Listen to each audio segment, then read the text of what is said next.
Nous sommes le mardi 20 mai 2026. Mesdames, Messieurs, bien le bonjour, bonsoir, bienvenue. C'est Art d'Info Haïti Actualité. Ralph vous apporte toute l'information sur Haïti et sur le monde pour ce mercredi 20 mai 2026. Comme d'habitude, c'est une collaboration avec Alternance Média, Téléspirale et C-Média Lab. Vos journées sont chargées et vous manquez du temps pour suivre l'actualité en temps réel? Pas de souci. Tous les jours, Ralph Siméon vous livre l'essentiel de l'information avec rigueur, clarté et précision. Du lundi au vendredi, retrouvez Art d'Info, le rendez-vous incontournable pour comprendre l'actualité haïtienne et internationale. Présentation des faits marquants, décryptage, une revue de presse complète en 10 minutes. Art d'Info, Haïti Actualité, Ralph décrypte l'info. Une production signée Téléspirale, Alternance Média et C-Média Lab. Avec Art d'Info, restez informés, restez connectés sur tous les réseaux. Et tout de suite, mesdames, messieurs, voici le développement des principaux titres de l'actualité pour ce lundi 20 mai. À Cité Soleil, la résilience d'une population face à la poursuite de la guerre des gangs.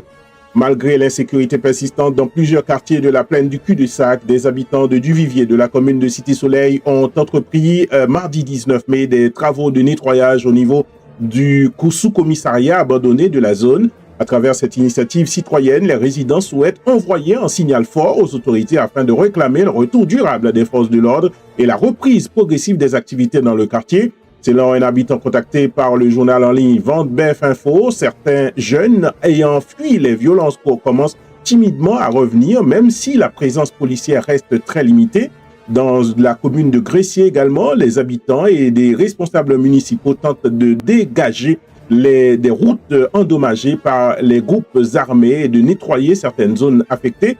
Toutefois, plusieurs milliers de déplacés ayant trouvé refuge à Léogane hésitent encore à entrer chez eux en raison de l'instabilité sécuritaire. La semaine dernière, des affrontements violents entre gangs armés des secteurs comme Martial, Terre-Noire, Duvivier et Route 9 ont provoqué des dizaines de morts et forcé des milliers de familles à fuir leur maison dans la panique. Le Bureau intégré des Nations Unies en Haïti, BINU, a indiqué vendredi dernier que la situation des droits humains restait extrêmement préoccupante en Haïti. Entre janvier et mars 2026, l'organisation onusienne affirme avoir recensé au moins 1642 morts et 745 blessés liés aux violences armées à travers le pays. Malgré plusieurs opérations policières de la police nationale d'Haïti, les groupes armés continuent de contrôler de vastes portions du territoire national haïtien. La CARICOM rejette tout lien avec une initiative politique tentant de proposer une nouvelle transition en Haïti. La communauté caribéenne CARICOM, à travers son groupe des éminentes personnalités, a rejeté mardi 19 mai 2026 toute implication dans une initiative baptisée Solution de secours sociopolitique Washington-Haïti CARICOM, portée par le consensus des assises du dialogue interhaïtien CADI. Dans un message publié sur la plateforme X, l'organisation régionale a précisé qu'elle n'était associée en aucun cas à cette démarche politique. Malgré cette prise de distance, la CARICOM a réaffirmé son engagement à accompagner Haïti dans ses efforts visant le retour à la stabilité politique, à la bonne gouvernance et à l'organisation d'élections libres et crédibles. L'organisation régionale continue de jouer un rôle de médiation dans la crise haïtienne, alors que plusieurs initiatives concurrentes tentent d'imposer une transition politique alternative. Le CADI avait organisé au début de l'année 2026 des assises politiques à Port-au-Prince afin de proposer une nouvelle formule de gouvernance comprenant un collège présidentiel de 3 membres accompagnés d'un premier ministre. Cette proposition intervenait dans un contexte marqué par l'aggravation de la crise sécuritaire et l'absence persistante d'élections, et cela depuis l'assassinat du président haïtien Jovenel Moïse. Toujours en Haïti, le PNUD appelle à investir dans les 5,5 millions de jeunes haïtiens. Le programme des Nations Unies pour le développement PNUD, en partenariat avec le groupe Croissance et CEDEL Haïti, a présenté le rapport intitulé « La métamorphose silencieuse » consacré à la situation des jeunes haïtiens âgés de 15 à 39 ans. Ce document, financé par le gouvernement canadien, cible environ 5,5 millions de jeunes et propose plusieurs pistes d'action à court, moyen et à long terme. Intervenant mardi 19 mai à l'émission Panel Magique, le représentant du PNUD en Haïti, Xavier Michon, a expliqué que le pays ne souffrait pas d'un manque de potentiel humain, mais plutôt d'un déficit d'investissement dans sa jeunesse. Haïti souffre surtout du coût accumulé de ne pas avoir reconnu sa jeunesse à temps, a-t-il déclaré, insistant sur l'importance d'une politique ambitieuse de formation et d'intégration économique. Le représentant du PNUD en Haïti a également appelé le secteur privé formel à jouer un rôle central dans la création d'emplois et le développement économique. Selon lui, la jeunesse haïtienne représente à la fois un marché stratégique, une clientèle et un vivier de talents indispensables à la relance du pays. Haïti Théâtre Toupatou prépare la quinzaine internationale handicap et culture. Les productions théâtre Toupatou ont lancé mardi 19 mai les activités préparatoires de la quinzaine internationale handicap et culture en Haïti. Cette initiative est soutenue par l'UNESCO à travers son fonds d'urgence pour le patrimoine dans le cadre d'un projet destiné à soutenir la création artistique malgré la crise sécuritaire que connaît le pays. Placée sur le thème « Debout, même en fauteuil roulant », l'édition 2026 entend promouvoir l'inclusion sociale des jeunes vivant avec un handicap à travers des ateliers de formation, des activités artistiques et des espaces d'expression culturelle. Les organisateurs souhaitent utiliser l'art comme outil de résilience, de dignité et d'intégration sociale. Le festival principal est prévu pour le mois d'octobre 2026. Le projet bénéficie également du soutien du ministère de la Culture et de la Communication, du ministère de l'Éducation nationale ainsi que de l'Institut français en Haïti. Les responsables estiment que cette initiative représente une réponse culturelle importante face au climat de violence et d'exclusion sociale en Haïti. On parle de l'aviation. JetBlue suspend plusieurs vols entre Newark et la République dominicaine. La compagnie aérienne américaine JetBlue Airways a annoncé la suspension à compter du 8 juillet 2026 de ses liaisons entre l'aéroport de Newark et dans le New Jersey et les villes dominicaines de Santo Domingo et de Punta Cana. Cette décision s'inscrit dans une restructuration stratégique du réseau aérien de la compagnie. Selon les informations transmises au journal Diario Libre, JetBlue souhaite concentrer ses ressources sur les routes jugées les plus rentables dans un contexte marqué par la hausse des coûts opérationnels et certaines contraintes liées à la flotte aérienne. La compagnie n'a toutefois pas précisé le nombre exact de vols concernés par cette mesure. Malgré cette suspension, JetBlue continuera d'assurer des liaisons vers la République dominicaine via Santo Domingo et Punta Cana à partir de l'aéroport JFK New York.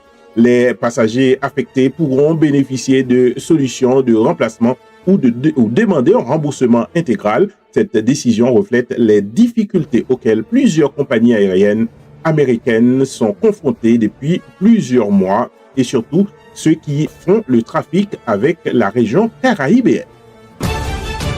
On parle de football. Arsenal, champion d'Angleterre pour la première fois depuis 2004.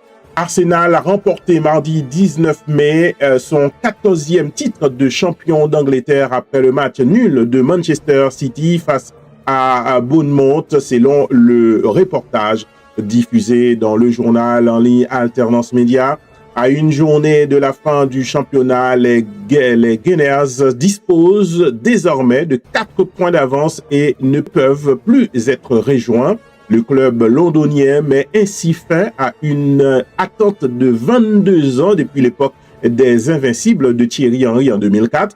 L'équipe dirigée par Mikel Arteta a construit son succès grâce à une défense solide avec notamment 17 clean sheets cette saison et 18 buts inscrits sur corner, un record en Premier League.